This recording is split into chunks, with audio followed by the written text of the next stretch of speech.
Let me start off by asking you one simple question. What is your go-to food that you consume often? Piping hot Olive Garden pasta? Perhaps a cheesy Pyology pizza or a decadent ice cream sundae? Regardless of what item you choose, there's one thing that we all consume the most frequently, and that is none other but the most appetizing, delicious ingredient: plastic. That's right, plastic. Over the span of our lifetimes, we consume about 40 pounds of plastic.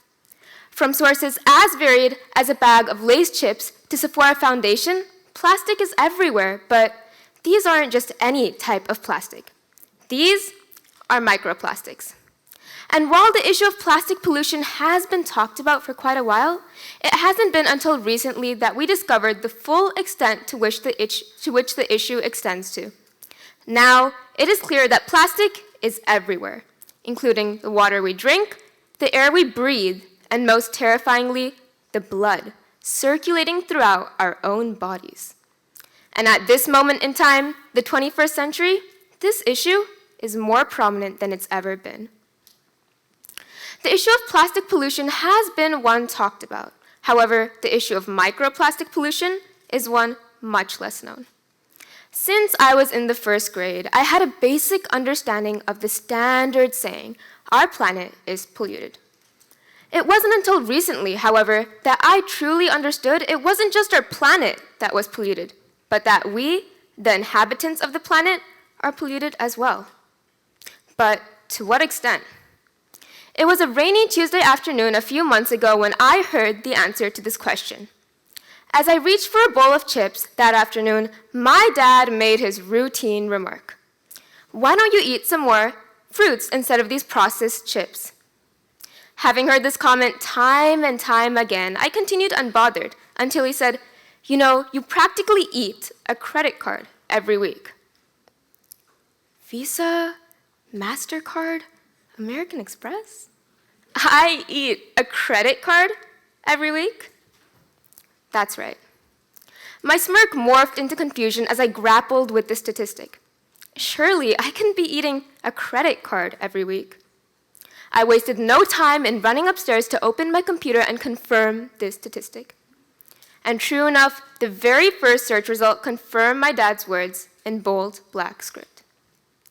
The average human like you or I consumes about 5 grams of plastic through the most fundamental aspects of our lives, whether that be consuming packaged products like my bowl of chips, wearing cosmetic products, or even brushing our teeth. This is an issue we are often blind to. It isn't suspected that our fresh produce or water could contain plastic pollutants, synthetically and eternally lasting. This issue was my realization, and this realization was my moment of reckoning. And I began to question what aspects of my life were tainted by microplastics, starting with the question of what exactly microplastic poisoning is. Microplastics are pieces of plastic less than 5 millimeters in size from sources as varied as Sephora foundation to a bag of Lay's chips. And these microplastics can cause a variety of illnesses as debilitating from cardiovascular disease to cancer. Now, these plastics may not only cause illnesses, but they may even carry them. In the environment, the surface of microplastics are colonized by organisms, some of which have been identified to be human pathogens, such as cholera.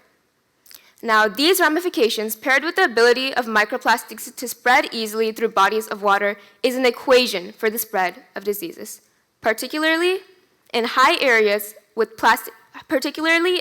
of high plastic pollution and large populations, like Los Angeles.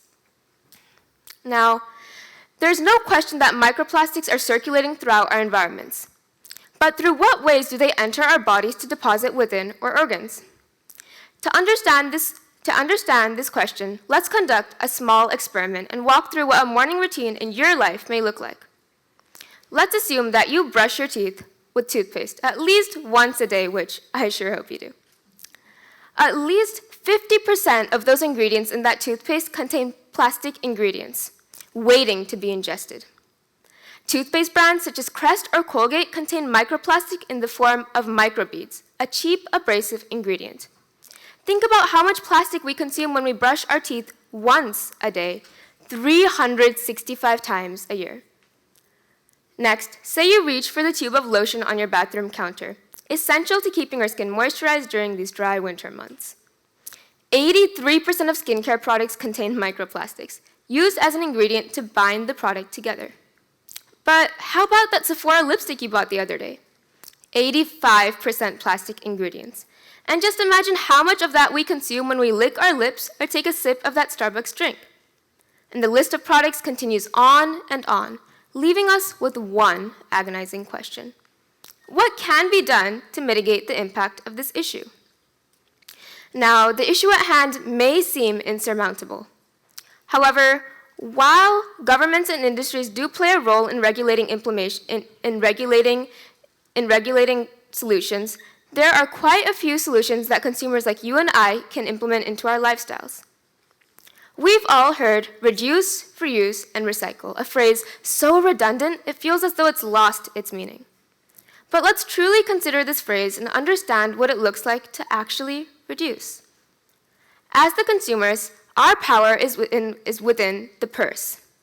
We can ensure a healthier lifestyle by simply being watchful of the products we purchase.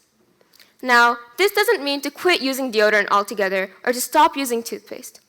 This just means we implement small changes into our lifestyles to make a healthier, more sustainable future to come.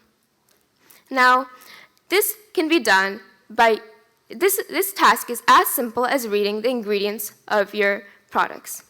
Common microplastic ingredients include polyethylene, polypropylene, and nylon. And today, this task can be made even easier by using technology.